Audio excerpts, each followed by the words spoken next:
Continuando en Historia del Arte en Aula Mentor y estando en la segunda mitad del siglo XIX, vamos a hablar del modernismo, el origen del modernismo. Si desde mediados del siglo XVIII y parte del XIX la renovación del arte consistió básicamente en la reutilización y recreación del repertorio histórico de formas artísticas, bien clásicas, bien medievales o bien exóticas, como hicieron el neoclasicismo y el romanticismo con el modernismo, se produce por primera vez el logro de un nuevo estilo desde el abandono del barroco. El nuevo movimiento, desarrollado en Europa y Estados Unidos, se inició hacia 1890 y tuvo entre fines del XIX y 1905 su fase de mayor auge. Tuvo como precedente el movimiento Arts Crafts, que impulsaron John Ruskin y William Morris.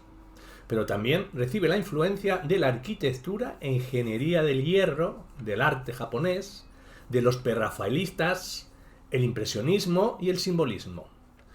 Se aunan, por lo tanto, por primera vez, una voluntad tanto de crear nuevas formas, ajenas a lo histórico, como la de utilizar los nuevos métodos, técnicas y materiales que estaban surgiendo de la industrialización. En cuanto a la renovación del diseño, podemos decir que durante la primera etapa de la revolución industrial, salvo escasas y avanzadas excepciones, como las sillas de Michael Turner, las obras técnicas y mecánicas eran consideradas totalmente distintas de las bellas artes, y como mucho se intentaba enmascarar el objeto añadiéndole adornos historicistas, superficiales, o introduciendo en su estructura elementos decorativos. El modernismo significó una reacción contra el mal gusto y peor diseño de los objetos creados hasta entonces por la industria. Representa un primer intento de integración del arte y la industria, de la forma y la función. Lo bello y lo útil empezaban con el modernismo a unirse, a formar un todo, aunque el paso definitivo se dé ya en el siglo XX, con Bauhaus y el neoplasticismo. Es un estilo total.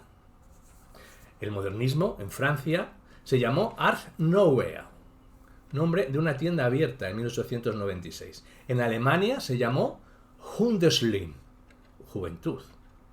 Modern Stil en Inglaterra y Rusia, entre otros, y Secessionanti en Australia. También se la llamó estilo 1900. Se trata de un movimiento que surge en las grandes ciudades industrializadas y como su objetivo es la obra del arte total, pues encontramos su ámbito que se extiende desde el vestido hasta la arquitectura, desde el mobiliario hasta la joyería y el urbanismo. No se distingue, por lo tanto, entre artes mayores y menores. Todas tienen para el modernismo el mismo valor.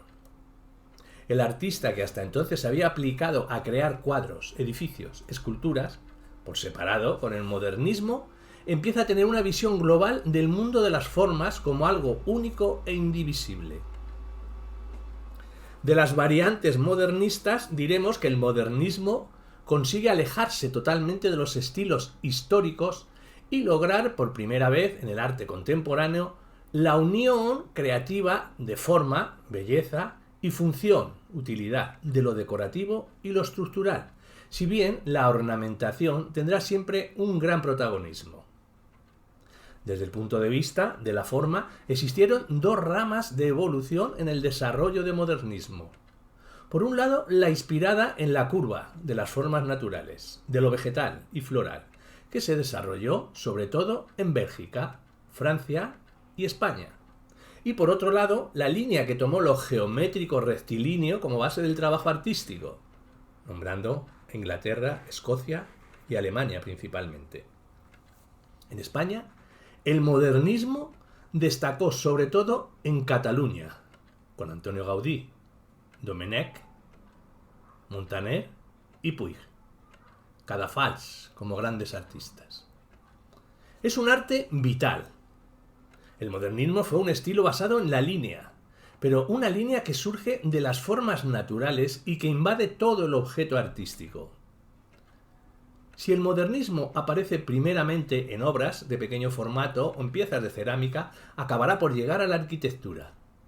En su búsqueda del arte total, desde la organización de la planta de un edificio hasta su fachada, desde los llamadores hasta los muebles, todo forma una unidad. Hay que entender la obra modernista no como algo a lo que se aplica superficialmente una determinada decoración. Al contrario, una obra modernista adopta sus formas de igual manera que crece un vegetal o se mueve un animal. La vida, el movimiento, el crecimiento recorre la obra modernista como nace y crece un ser vivo, como brotan y crecen las plantas. En cuanto al academicismo, podemos decir que este es mucho más que los movimientos artísticos renovadores que se dan en los siglos XVIII y XIX. Constituyó y representó la postura más extendida y sólidamente establecida en el mundo del arte de casi toda esta época. Es la expresión más clara del papel que jugó lo histórico en toda aquella época. En el mundo del arte, pasado histórico, se constituyó en modelo a seguir en lo formal y lo moral, y ante él se fueron definiendo dos posturas: el academicismo, que recurre al pasado, y la vanguardia, que lo rechaza. Estas dos posturas eran las dos alternativas básicas del arte contemporáneo. A finales del siglo XIX, el academicismo representaba el gusto dominante tanto entre el público como entre la crítica. De las instituciones del arte oficial, nombramos como academicismo y que se entiende el arte definido y generado desde las academias de bellas artes. Estas instituciones habían nacido en el siglo XVIII con el propósito de formar a pintores y escultores, imponiendo una serie de normas y reglas estrictas que establecían claramente la forma, la temática y la técnica que necesariamente debían seguir las obras de arte. Junto a las academias y los museos, los salones y exposiciones oficiales van a ser los organismos que controlen y valoren toda producción artística.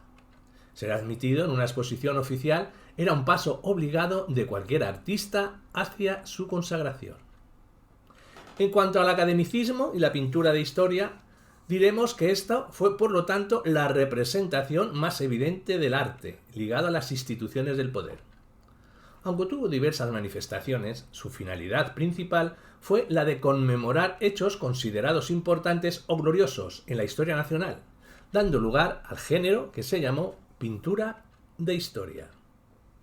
De entre los artistas del campo academicista destacaron, en la Francia de mediados del siglo XIX, los pintores Thomas Couture, Ernest Michonnet, pintor de la aristocracia que retoma el tema de las batallas napoleónicas, y Jean Léon Gérôme, con cuadros de escenas anecdóticas, de tema oriental y clásico. Representantes en España de la pintura de historia son los pintores Antonio Gisbert, Eduardo Rosales y Francisco Pradilla.